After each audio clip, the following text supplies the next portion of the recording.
If you want to learn how to master 3D motion graphics in After Effects like these, this channel is definitely for you. And in today's video, we'll take a closer look at how I made this 3D animation. So without further ado, let's jump into After Effects. This animation is not that hard, especially if you got the right techniques. It's not that intense regarding 3D. So first of all, what you're going to do, you'll have to choose for which bank or let's say credit card you're going to do this.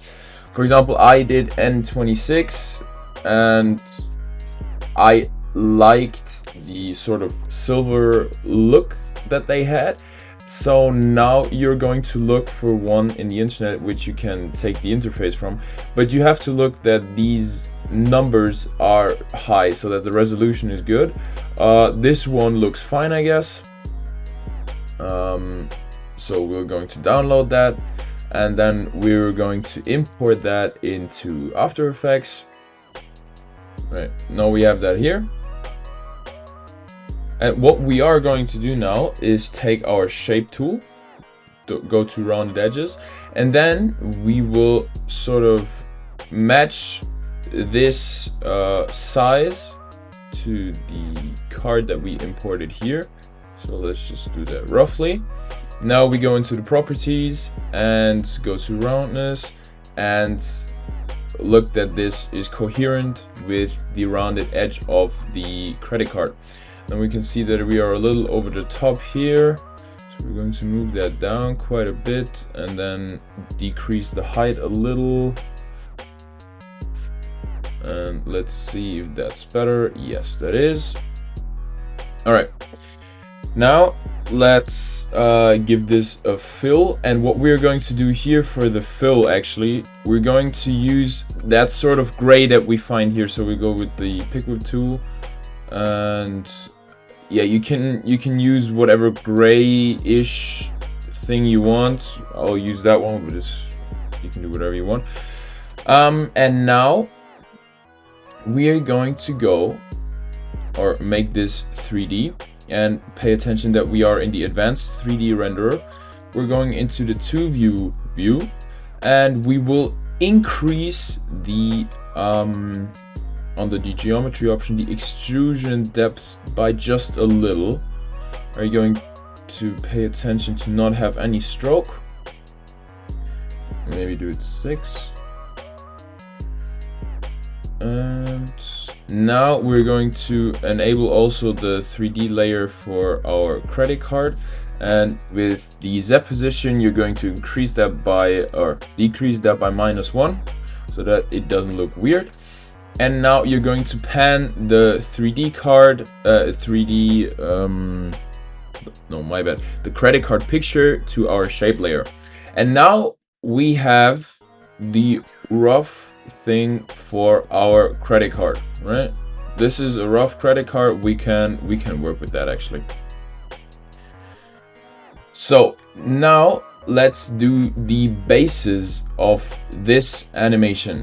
So what we can see here is sort of the moving in, that it's quite difficult to get. And what we're going to do is use a null for that.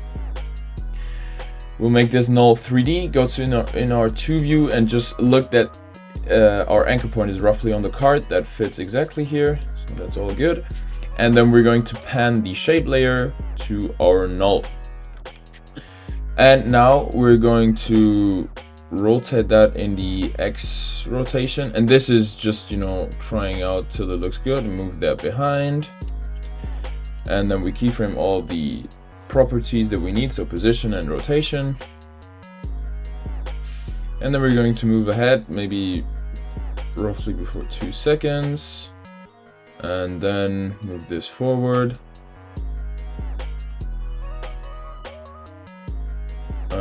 We can do this maybe a little bit smaller. And just let's see how this looks.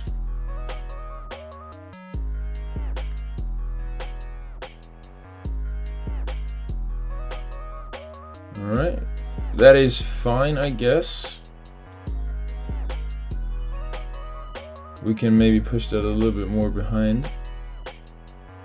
Yes. And now we are going to duplicate that null, delete all the keyframes, and pen this null below to our top null.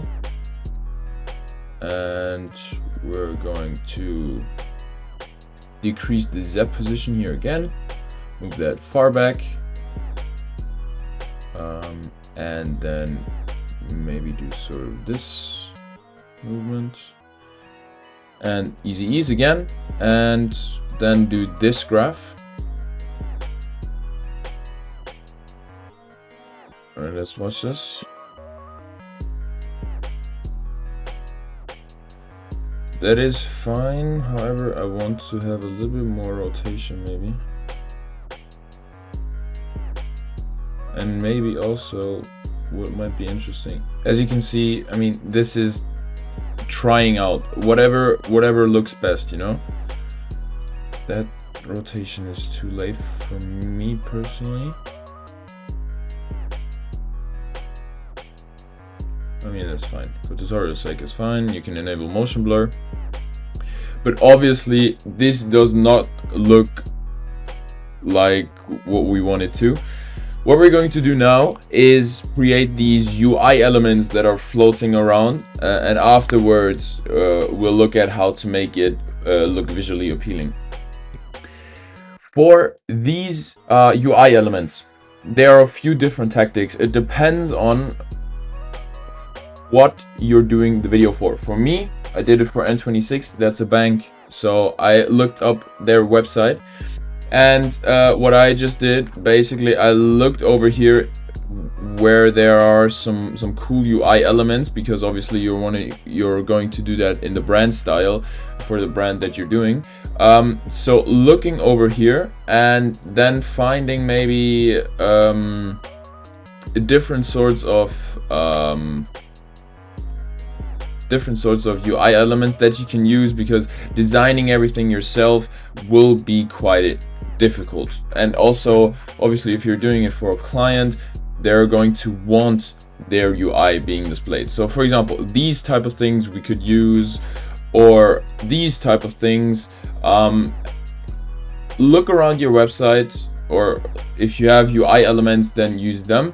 Or also these things, you can just take a screenshot and we'll work with it afterwards. I'll see you guys in a minute after I have collected some UI elements.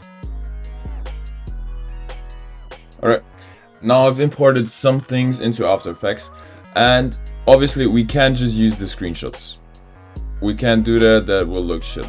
Obviously, I found here some PNG things. We can definitely use that, that's good. Maybe mask out, for example, this one here.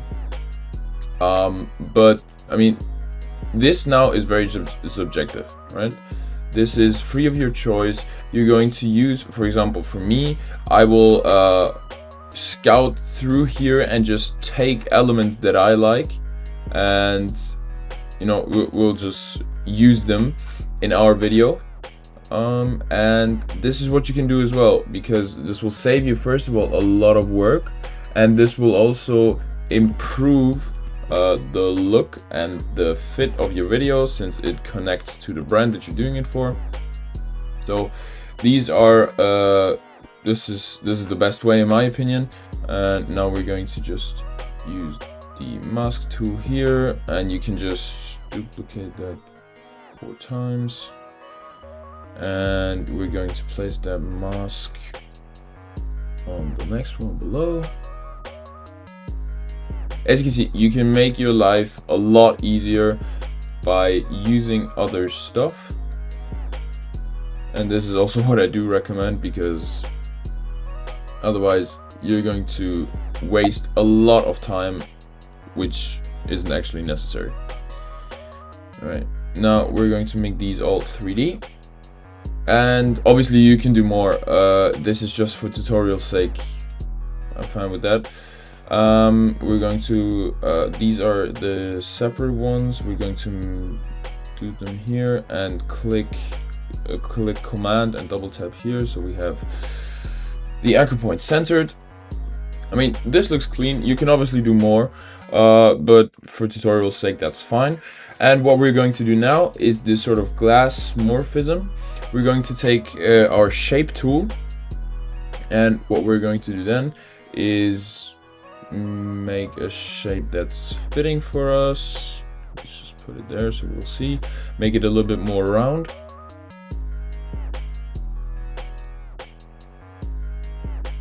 Alright, that looks fine. Center the anchor point. And now it really depends. You can make it sort of blackish, which we'll do because we'll make a rather dark background. We're going to duplicate this 2 times, so you'll have 3 shape layers. You'll make them all 3D, and one you're enabling as to perform as an adjustment layer. You're going to put the fast box blur on it, set it to roughly 15 or something like that. And then over here in the second layer, we're going to delete the stroke, and we're going to decrease the opacity of the fill, maybe 14. We'll have to try it out later if it looks fine. And then here in the third layer, we'll actually delete this time the fill, and we're going to put a stroke, make it white, and do 2 maybe, and see how it looks. Yeah, I guess that's fine.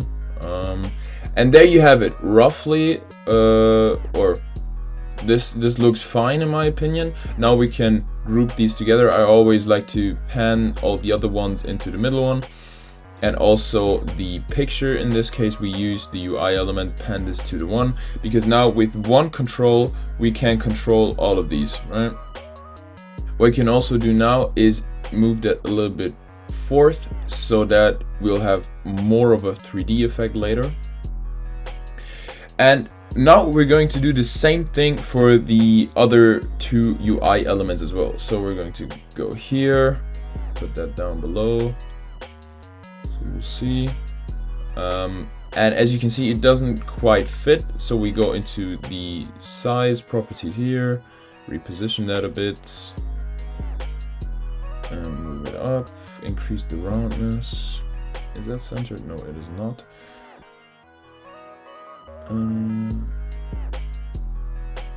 Yeah, something like this, I guess. And you can either go overkill and make it really much, or small. I like to do it here, but free of your choice. And same tactics again, 3D layer, duplicate it 3 times. Make this one a adjustment layer, fast box blur, set it to 15. Giving this, or deleting the stroke here, roughly 15 opacity, and in the third one we'll already have the stroke, but we'll delete the fill. And now we're going to pen this here again. Oh shit. And now we're also going to use the UI element and pen this also to this one. And now we have the same sort of setting. Oh wait, actually, now we have the same setting as here, and we're going to do the third one, or third times charm on this one, the same tactics. All right, now we're back, and the rough UI elements are already set in place. And now what we're going to do, we'll make a null which will only work, or which is directed to control these UI elements. So as I've explained to you earlier, we're going to pen each individual aspect, so here the UI element, and then the 3 different shape layers to one shape layer, so that we have one layer controlling this all. And this sort of layer, which should say none here, we're going to pen now to the top null, which will work as the UI control null. And we're going to do this with all these ones, and we're also going to do this here because it says also null. This is the controller. It says none, my bad. This is the controller for this one. All right, and now if you're going to rotate this, as you can see, these are all controlled now.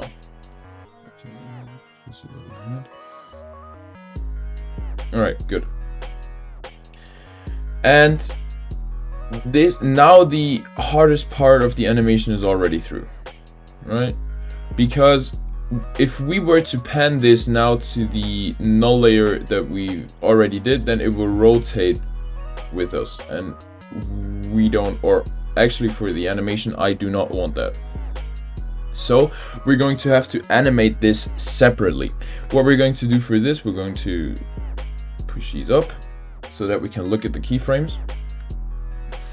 And now we're going to imitate that sort of movement again with our null control layer. We are only going to need a position keyframe, and let's make them maybe like this. And you just have to try that out, to be honest, how it looks. I mean, that actually doesn't look bad. Okay, and now same techniques as before. Duplicate that, delete the keyframes, and this one here. Start where the other keyframes start as well, and end where the other keyframes end. And now we're just going to push that back. Maybe put it down a little. Easy ease. And now we're going to have to look what type of graph we had here. So place your cursor at the dot so that we can imitate that. All right. So what's the most important here, to have these same graphs, because otherwise it will not look coherent. And let's see what we got.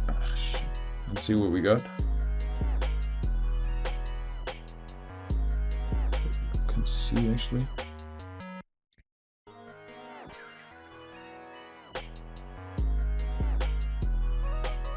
All right, not too bad. I like this. What we can do, if you want to, maybe put a little rotation at the end here as well.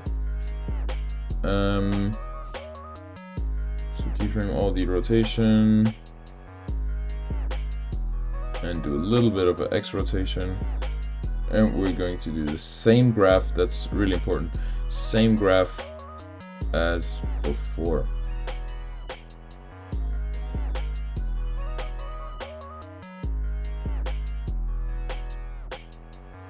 Right.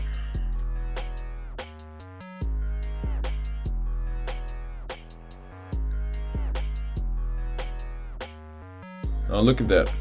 Not too bad. I like that. But obviously the looks are not quite completed yet, right? So, I mean, there are no shadows, nothing really going on. So what we're going to do here is use a light, an environment light, and now we're going to see they're already generating these shadows. And as I explained in my last video, you're going to go on Google and search for HDRI Studio, for example, and then you'll download one from here. I have my own, and you're just going to import that into your comp and link that here, and now we can see the difference. In my opinion, it always looks better and more professional, but I mean, it's your choice. And what we can do now first is create a background. For that, I always like to use a new comp, because otherwise with the nulls it's going to be a mess. Let's do a solid layer, put a 4 color gradient on it, and I don't even know the colors, but I'll just do some random here. It doesn't matter for tutorial's sake anyways, so just going to imitate the brand colors of N26 a little. But I mean, you can duplicate it. Oh, it doesn't really matter. It's fine. And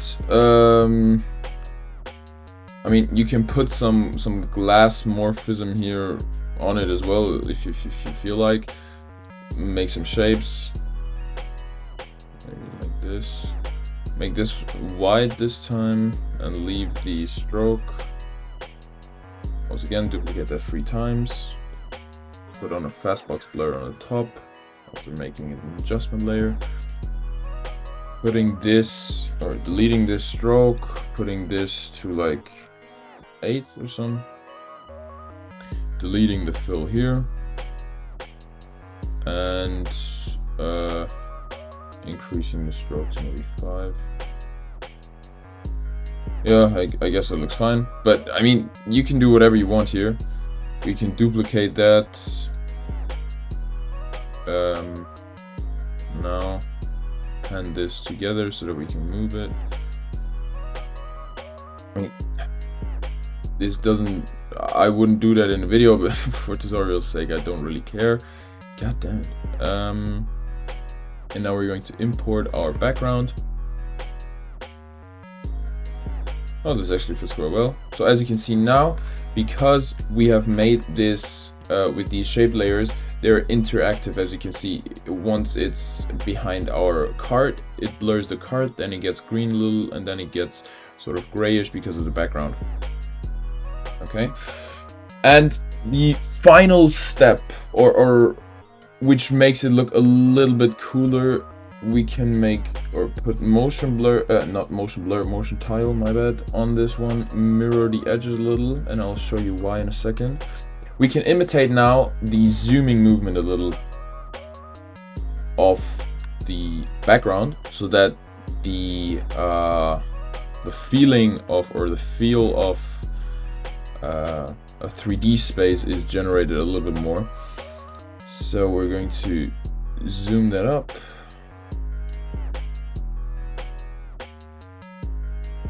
Put this here, and then in the end, I don't even think we need the motion tile, but what motion tile basically does is repeat the edges, because if I were to disable it, I mean, the background would end here, so we don't want that. I mean, obviously this looks shit now, but it doesn't matter. And now we need to imitate these graphs that we did roughly before. Let's see how this actually looks. Boom. Yeah, I like that. Maybe the graph doesn't fit here completely. Put it a little bit more in front. But this is a very cool but clean and simple animation. Really simple, as you can see. I mean, the tutorial is not even 20 minutes long, probably. And let's render this one in full so that you can see what we've created. Super clean animation. I hope you enjoyed. See you next time.